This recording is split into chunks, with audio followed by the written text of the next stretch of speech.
Welcome to Garden Wise Adventures. My name is Molly, and today it's a beautiful day at the end of May. I live in Utah Zone 6/7. I'm here in my food forest.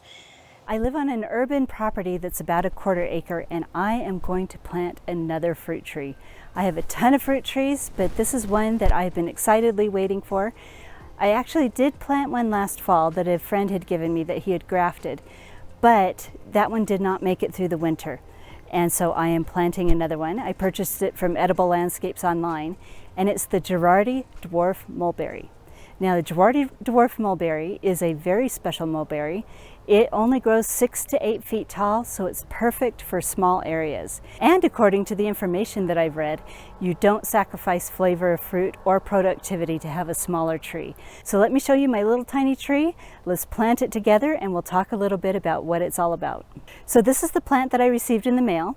It looks pretty healthy, and look right here.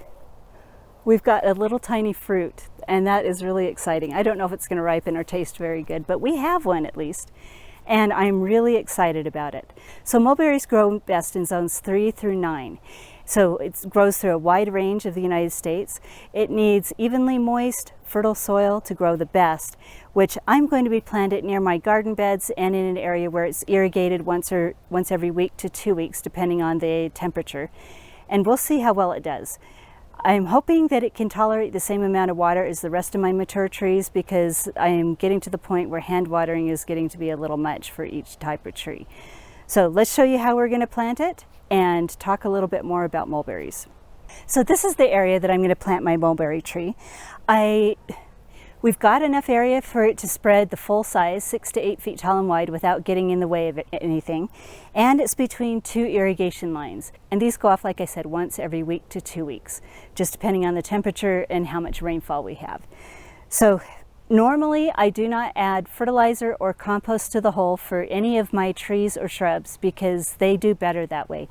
But with this little mulberry tree, I think I'm going to add a little bit of my Espoma plant tone, and that's just to give it a little bit of a head start. I'm not going to amend it with any compost or anything, because the soil in my food forest is pretty rich anyway.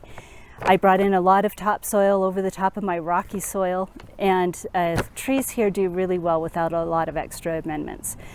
But we are going to add a little bit of fertilizer, so let's plant it. So I'm going to add the fertilizer.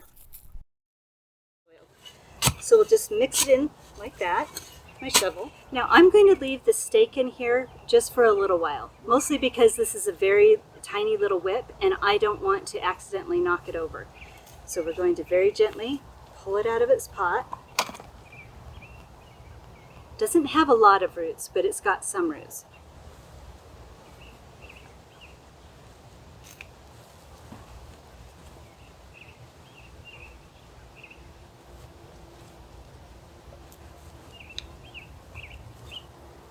So we're going to make sure it's planted as deep as it was in the pot, so we don't have any roots showing on the surface, and so we don't suffocate the roots. We don't want to suffocate the roots.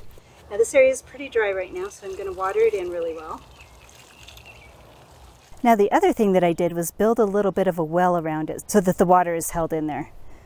Let's actually straighten this up just a little bit. Now it's straighter, and hopefully it will do well. Now I'm really excited to finally have a mulberry on my property. Your average mulberry trees are huge. They are way too big for this property, and I think it would be really hard to keep them pruned small because they are fast growers. They have weak wood. So to have a dwarf variety that goes good on small properties and not sacrifice on the fruit quality is amazing. Now, from what I've heard from people who've been growing this variety in this area, it does produce fruit through a good part of the year, and it's heavily productive. So hopefully it'll do well. Now, I would love to hear if you've grown mulberries, if they were large trees, small trees, especially if you've grown the Girardi Dwarf Mulberry. I can't even say that. Dwarf Mulberry. I would love to hear what you think about the flavors, and I would love to hear about the size that it's gotten on your property. So hopefully this video has been helpful for you. If it has been helpful, I hope you like, subscribe, share it with your friends, and go have a wonderful garden adventure.